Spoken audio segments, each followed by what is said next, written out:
दिल्लीच्या राऊस अव्हेन्यू न्यायालयाने महिला कुस्तीपटूंशी संबंधित लैंगिक छळाच्या प्रकरणामध्ये भाजपचे नेते ब्रिजभूषण सिंग यांची निर्दोष मुक्तता केली आहे। सुनावणी दरम्यान कैसरगंजचे माजी खासदार ब्रिजभूषण सिंग आणि भारतीय कुस्ती महासंघाचे माजी सचिव विनोद तोमर हे उपस्थित होते।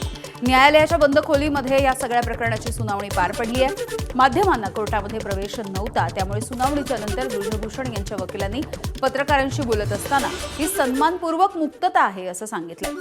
6 महिला पहिलवानांनी ब्रिजभूषण सिंग यांच्यावरती लैंगिक छळाचे गंभीर आरोप केले होते।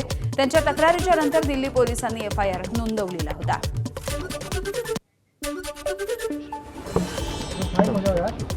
यानी 18 जनवरी 2023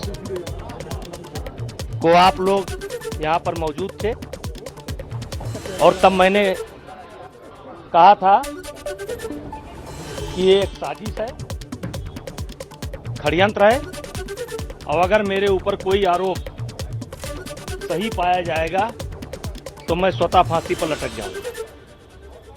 और आज तक मैं उसी बात पर कायम रहा और आज लगभग 3 साल के बाद कोर्ट ने मुझे और विनोद जी को बाइज्जत बरी किया। मैं सामने वाले को नहीं जानता हूं कि सामने वाले के दिल में क्या है, लेकिन मैं अपने आप को जानता था और मुझे पूरा विश्वास था कि मेरे साथ न्याय होगा और मेरे साथ न्याय हुआ और कभी मैंने अपने आप को अपराधी महसूस ही नहीं किया। दरम्यान ब्रिजभूषण यांना क्लीन चिट मिळाल्याच्या नंतर कुस्तीपटू आणि काँग्रेसचे आमदार विनेश फोगाट यांनी तीव्र शब्दात नाराजी व्यक्त केली। सत्ता आणि पैशांच्या जीवावरती ब्रिजभूषण यांनी अनेक मुलींना धाक दाखवल्याचा आरोपही फोगाट यांनी केलाय। न्यायालयीन लढाई सुरू ठेवण्याचा निर्धार त्यांनी व्यक्त केला।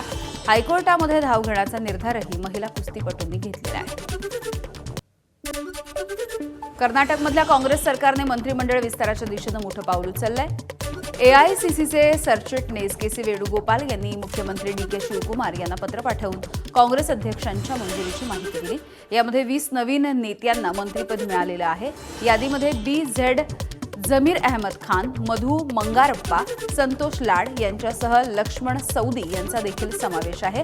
विधानसभा अध्यक्षपदी GS पाटील तर विधान परिषद सभापतीपदी सलीम अहमद यांची निवड करण्यात आलेली आहे।